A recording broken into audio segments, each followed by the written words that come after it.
En direct de RoboMeetings, édition 2021, Smart Industry, et nous allons continuer notre découverte du monde de la robotique avec un autre emblème de cette robot numérique, l'exosquelette. Alors là encore, il va falloir qu'on se pose plein de questions. On va le faire grâce à Fabienne Derain, qui est présidente d'EasyTech, et à Émilie Carlet, qui est responsable communication et chargée de prévention des risques chez EasyTech. Alors on va voir avec elle si ces fameux exosquelettes sont des équipements miracles, des solutions contraignantes.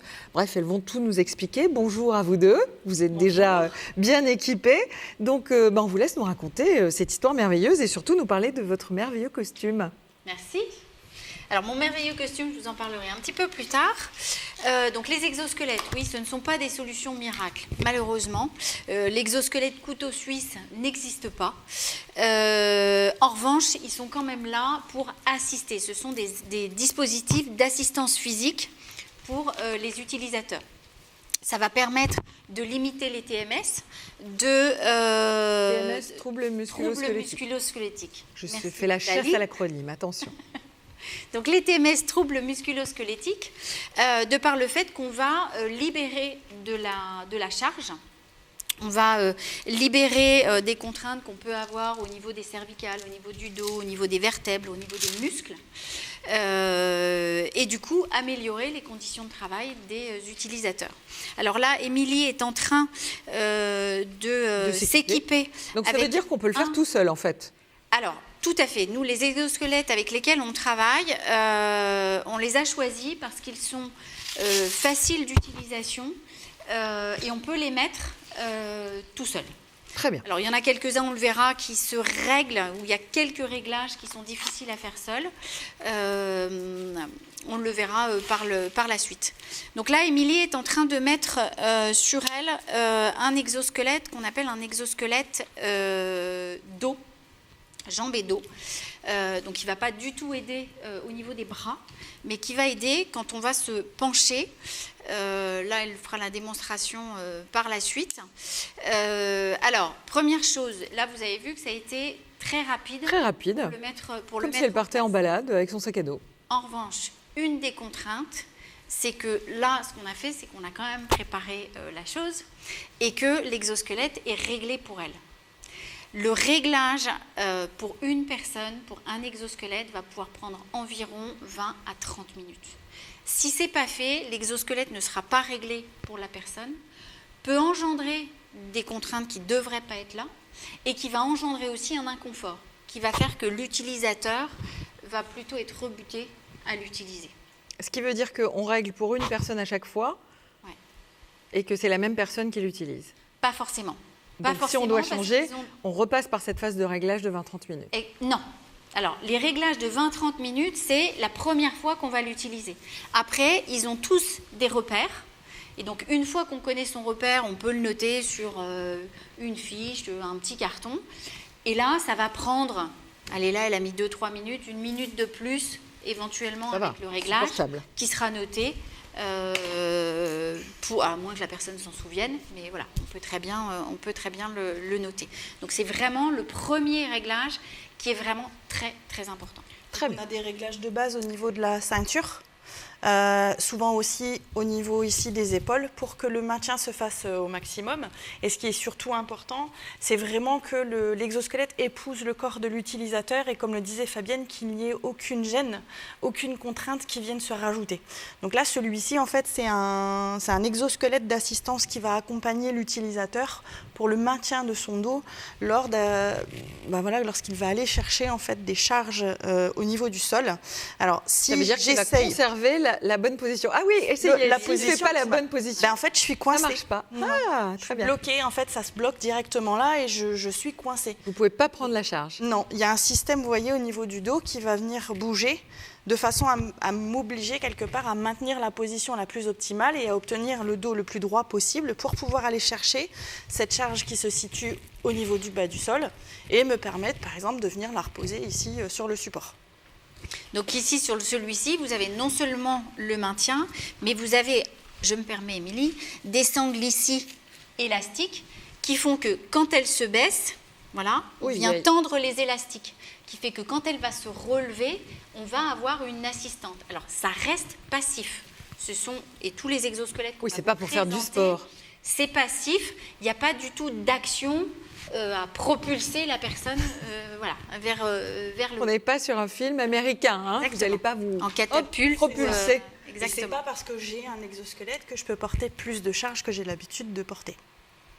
Donc là, clairement, celui-là aussi, on dit, les formations gestes et posture, on essaye d'en faire en entreprise, et puis on se dit, oui, mais les gars ou les dames, les filles. Ne souviennent finalement pas ou ne font plus attention. Là, avec ce dispositif-là, non seulement il y a une aide, ils sont obligés de faire attention, mais là, ils sont obligés de faire le bon geste optimal. Donc voilà pour l'exosquelette. Donc ça enlève de la contrainte, mais il y a une petite contrainte si on ne fait pas le bon geste. Exactement. Très bien. Et ça fait un petit bruit au départ. Quasi tous les exosquelettes sont sur Scratch. Très bien. Pour pouvoir régler. Donc là, on a vu l'exosquelette pour le dos, on va dire. Là, Émilie va mettre en place un exosquelette bras. Donc là, c'est pour pouvoir faire quoi? Clairement, on va apporter une aide au niveau des bras. Donc pour porter des charges plus lourdes, par exemple? Non. Pas du tout. Je vous arrête. Avec un exosquelette, et là, vous n'allez pas être du tout mettre d'accord les médecins du travail, et ils ont raison. C'est pas parce qu'on a un exosquelette, comme nous disait Émilie, qu'on va pouvoir porter plus. On est là pour soulager, prendre une partie de la charge, mais c'est pas parce qu'on prend une partie de la charge qu'on doit porter plus. Non, mais moi, si je vous pose cette question parce que je connais pas les exosquelettes, c'est qu'il y en a certainement qui vont avoir cette idée-là. Hein. Exactement. Oups. Alors, on fait attention quand on met sa petite manche. C'est exactement ça. Voilà la chose qu'il ne faut surtout pas faire. Quand on met les bras, il faut tenir la sangle parce que sinon, il peut y avoir un retour. Un retour de sangle. De la formation aussi à l'utilisation et à l'entretien. Et ce que vous faites, vous les formez. Exactement. On ne lâchera jamais, on ne vendra jamais un exosquelette s'il n'y a pas eu la formation qui comprend donc la formation à l'utilisation de l'exosquelette, l'entretien et surtout le réglage pour chaque personne. Donc là, pareil que l'autre, il doit être réglé pour chaque personne. Là, on l'a déjà pré-réglé également. Donc, toujours pareil, il est déjà pré-réglé pour Émilie pour aller un petit peu plus vite. On a de la même manière du réglage au niveau de la ceinture, au niveau du torse, au niveau des épaules. Ici, on va avoir un réglage ici selon l'avant-bras, la longueur de l'avant-bras de la personne. Ah oui, donc ça peut éventuellement, en fonction de la taille du bras de la personne, s'étendre. Voilà. Et on va avoir ici, grâce à ça, pouvoir régler également en fonction de la hauteur du dos. Et alors là, je suis en train d'avoir j'ai eu une image, là, poup, ça a fait comme ça, là. C'est un risque. Il faut pas. Enfin, il peut pas partir tout seul. Non. Alors, oui et non, c'est qu'on a un réglage aussi ici. Alors là, c'est le seul qu'on ne peut pas faire tout seul. Ici, avec cette petite manette, on va régler la tension du câble. D'accord. Et là, c'est la contrainte qu'apporte, on va dire, l'exosquelette et ce à quoi il faut faire attention. C'est-à-dire que je pourrais très bien tendre le câble très fort, qui va faire que Émilie va avoir les bras. Donc il y a bien un risque. Comme ça. Donc il y a un risque. Il y a certaines personnes qui vont vouloir le faire. Parce que du coup, en tendant plus le câble, vous allez, pouvoir porter plus. La problématique, quand vous faites ça, c'est que quand vous n'aurez pas de charge, vous n'avez pas le poids de la charge. Du coup, vous allez apporter une contrainte sur les muscles antagonistes pour pouvoir rebaisser les bras. Parce que le câble, lui, vous emporte les bras d'un autre côté. Risquer de se faire mal. Exactement. D'où l'importance aussi, quand on choisit un exosquelette, et j'aurais dû démarrer par ça, quand on choisit un exosquelette, déjà, l'exosquelette, pour moi, ça doit être la dernière solution. C'est quasi considéré, moi je considère ça comme un équipement de protection individuelle. Et dans le Code du travail et les principes généraux de prévention vous disent que vous devez privilégier les équipements de protection collective avant les individuels. Et bien là, c'est un peu pareil. C'est qu'on doit étudier toutes les tâches qu'on a à faire, essayer de revoir éventuellement l'organisation, s'orienter vers des équipements d'aide à la manutention plus classiques, du type chariot manipulateur, tube dépresseur, où on vient par ventouse, on va dire, soulever des charges. Et si toutes ces solutions ne sont pas faisables, là, on va essayer de s'orienter vers un exosquelette. Et là, toujours, on va étudier les tâches, parce que si jamais, avec un exosquelette, par exemple, alors celui-ci aussi, je reviens un petit peu en arrière, c'est que Émilie, quand elle a les bras en bas, là, l'exosquelette ne l'empêche pas de bouger. Donc elle peut continuer à faire d'autres tâches sans en avoir besoin. Voilà. Et ça pèse pas trop lourd. Non, il fait 2,5 kg celui-ci, donc il est relativement. Il y en a des plus légers, Il y en a des plus celui-ci légers. fait 2 kg. On a déjà gagné, par rapport à l'ancienne version, on a gagné un peu plus d'1 kilo. Ah oui, c'est pareil. En revanche, donc l'exosquelette, quand elle va remonter son bras, à partir de là, grâce à la tension du câble, son bras, l'exosquelette, on va dire, commence à fonctionner. Mais il faut qu'elle soit à ce niveau-là. Ça veut dire que si elle règle son exosquelette avec la charge qu'elle va devoir porter, toute cette plage-là, elle va devoir l'utiliser avec sa charge. Si elle continue à travailler sur cette plage-là parce qu'elle doit mettre des étiquettes, etc., mais qu'elle n'a plus de charge dans les mains, là, pour le coup, l'exosquelette... Donc on retient qu'il faut le régler avant d'avoir la charge, c'est ça ? Et c'est surtout d'étudier toutes les tâches. Parce que si elle a, par exemple, 30% de tâches avec la charge, au même niveau, et 70% sans charge... il faut le régler pour 70% plutôt qu'à 30%. Du coup, il n'y a pas besoin d'exosquelette. Très bien. Petite démonstration ? Je l'ai fait. Non, je rigole. Vas-y. Donc là, tout à l'heure, avec le précédent exosquelette qui était plutôt pour le dos, on est allé chercher une charge au sol pour la remonter à peu près au niveau de la hauteur des hanches. Là, on va pouvoir, grâce à cet exosquelette, avoir une charge qui va être plutôt positionnée au niveau de nos hanches pour pouvoir, du coup, être assisté au niveau de la levée des bras pour aller venir le porter à une hauteur qui va passer. Du coup, vous voyez, à partir à peu près d'ici, j'ai l'assistance qui se met en route. C'est-à-dire qu'à partir d'ici, on refait le geste à partir du moment où vous êtes... Alors moi, je le sens, il se met en route à peu près. À partir de quel moment vous sentez ? Là, ça veut dire que quand vous faites ce geste-là, vous ne sentez plus rien. Alors, là, on ne l'avait pas...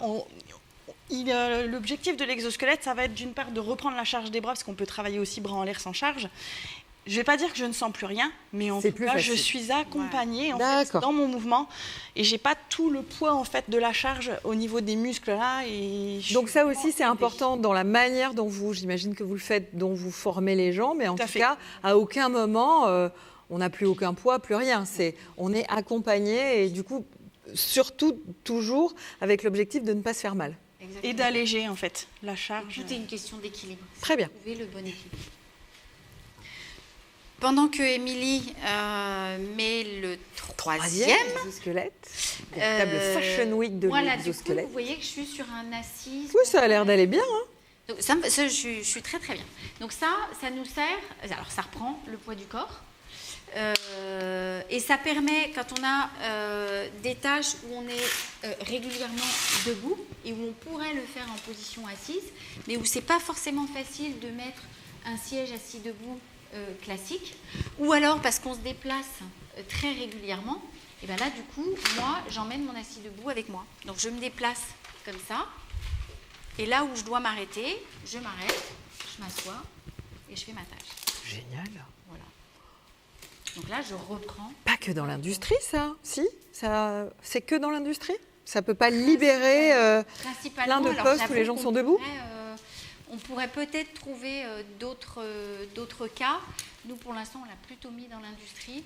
Les autres cas, en règle générale, on arrive quand même à les gérer avec des sièges assis debout, sur roulette ou pas. Très bien. En fonction de ce qu'on a à faire. Désolée, je suis obligée de... Non.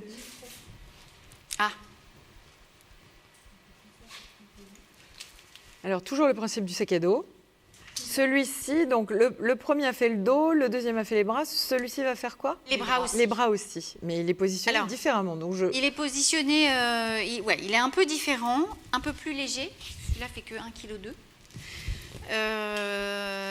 Et alors, lui, autant donc, la ce qu'on avait tout à l'heure va se mettre en fonctionnement à peu près au niveau des hanches. Celui-ci va se mettre en fonctionnement un petit peu plus haut. Donc, en fonction des charges qu'on va devoir déplacer et de où elles sont positionnées ou de où on va les positionner. On s'orientera plus vers un Scolex avec assistance précoce ou vers celui-ci. Celui-ci est plus léger, un petit peu moins encombrant, mais d'un autre côté, toute la plage, on va dire hanche-cœur, là, il ne fonctionne pas. Celui-ci me semble que... Enfin, vous êtes très souple pour le mettre tout seul, mais il semblait plus difficile, non ? Non, Ok. du tout. Et alors, Donc en revanche, là, a priori, les gens peuvent le mettre tout seul aussi. Alors, Ah oui. c'est le but. En fait, vous avez 2 petites sangles comme ça qui vous permettent de le porter sac à dos. Ensuite, l'objectif, c'est d'attraper les sangles qui sont ici pour rabaisser le bras. Et l'avantage, en fait, par rapport à l'autre équipement qu'on vous avait présenté jusqu'avant, c'est que je peux, si j'ai besoin, venir faire le réglage ici, en fait, pour adapter la tension qui va être mise au niveau de mon bras. Très bien. Et là, là, on on est peut sur faire une assistance qui va démarrer, comme le disait Fabienne, à partir du moment où j'ai les bras qui arrivent à peu près au-dessus du Ah oui, cœur. donc ça démarre plus tôt que le précédent, peut-être. Non. Plus tard. Enfin, plus tard. Plus Voilà. tard. Mais d'un autre côté, ça veut dire aussi que quand j'ai pas de charge, j'ai une plage beaucoup plus importante où justement, j'ai pas de contraintes sur les muscles antagonistes. Donc, on peut pas dire qu'il y en a un qui est mieux que l'autre. On va les choisir en fonction des tâches qu'on a à réaliser. Alors, c'est que en fonction des tâches, jamais en fonction du coût, De si un peu quand même. Non, du coût. Alors, le coût est différent, mais alors pour moi, ça doit pas être ils n'ont pas la même finalité. Donc, Vous connaissez les entreprises oui. et les réductions de coûts. Est-ce que certains vont être mal utilisés pour des raisons financières ? Ben, moi, je ne leur vendrai pas. Ok, très bien. Alors, ils pourront l'acheter chez quelqu'un d'autre. Je pourrais pas. Mais moi, en tout cas, si ça ne correspond pas à la tâche, je ne leur vendrai pas. Donc celui-ci, Tout simplement. Ce qui est sympa aussi, c'est qu'il est très léger, 1,2 kg, Ouais. et qui va parfaitement accompagner, c'est ce que... Voilà. Alors, j'ai pris une perceuse, je ne sais pas dans quel sens il faut que je le mette. C'est très bien. Travaille avec un équipement qui va être un peu plus lourd que le poids de mes bras. Clairement, je suis assistée à la fois pour le poids de l'équipement et pour le poids de mes bras. Si je n'avais pas eu cet équipement, au bout d'un moment, je vais avoir ici des échauffements. Alors, Celles et tous ceux qui ont fait un jour du bricolage dans votre vie savent ce que vous êtes en train de vivre. et on a également forcément la nuque en fonction de ce qu'on fait et de la localisation de la tâche. On peut aussi avoir la nuque qui va être en tension ici. Et on peut adapter sur cet exosquelette, voilà, un équipement qui va nous permettre de maintenir en fait la nuque. Ah, si la tâche dure longtemps. Voilà, c'est ça. Et donc là, on vient soulager Les cervicales. Voilà. Donc l'exosquelette va soulager surtout la coiffe des épaules et la tension. Et ça, celui-ci va soulager les cervicales. Et donc on peut l'adapter avec des petites pinces, donc soit sur l'exosquelette, et si on n'a pas besoin d'assistance de bras, mais juste par exemple on fait des... Oui, on peut le Voilà, mettre dans avec sa la ceinture tête, ou... Voilà, sur le jean. Voilà. Passionnant. On vous a présenté là 4, je crois 5, 1, 2, 3, 4, 5 exosquelettes qui permettent réellement d'aider les utilisateurs, de soulager les utilisateurs. On ne devient pas Ironman, hein, non. Oui, On ne j'avais un peu soulèvera ça derrière pas comme plus. question. Oui, non, mais ouais. On ne se transforme On ne- pas en non, Marvel. non. Dommage. Et le fait, ce qu'il faut aussi, c'est quand on dit c'est toute une question d'équilibre, c'est qu'on ne doit pas engendrer non plus de perte de muscles au niveau des utilisateurs. C'est-à-dire si vous prenez trop de charge, l'utilisateur ne va finalement plus rien faire.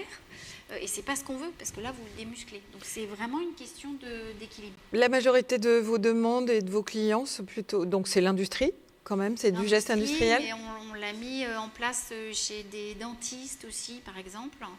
On est en train de le mettre en place aussi avec des personnes qui présentent des handicaps et qu'on va soulager. Oui, parce qu'on peut imaginer aussi dans l'agroalimentaire, quand on met la manutention... Ouais. Chez des désamianteurs qui souvent ouais. ont à poncer, gratter en hauteur, et où là le plume est vraiment intéressant parce qu'on peut même le mettre en dessous d'une combinaison. Il est tellement compact qu'on peut vraiment le mettre en dessous d'une combinaison. Donc il y a vraiment diverses adaptations. Alors, on a eu des questions qui sont tombées. Alors, Ça, celle-là, je ne sais pas si vous avez aimé cette question-là. Hein. Combien de poids en plus peut-on porter grâce à un exosquelette? Je l'avais un peu posé, mais là, je pense que Donc la là, réponse ne va pas être terrible. On ne porte pas plus. On ne porte pas plus, c'est bien clair. Sinon, Fabienne n'est pas Voilà, d'accord. non. Et puis les médecins du travail ne seront pas d'accord, la CARSAT ne sera pas d'accord non plus.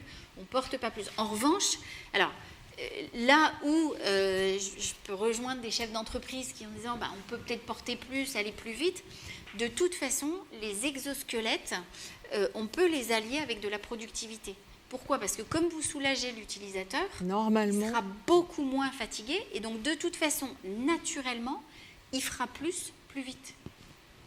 autre question, est-ce qu'on peut combiner plusieurs exosquelettes? Alors, oui, comme on vient de le faire principalement avec ces deux-là, donc celui qui reprend la nuque, les cervicales voilà, et les bras. Et les bras. Peut-être qu'on peut mettre celui-là? C'est ça. Oh là là, et là quand même, Parfait. on est quand même très Iron Man, non? Iron Woman en l'occurrence. Presque. On s'y rapproche. Ah ouais. Il Bon, faut voir l'utilité et l'intérêt. une dernière chose à dire à toutes celles et ceux qui nous regardent, qui sont des prospects pour vous. Vous êtes présents sur ce salon, pendant ces 2 jours de salon.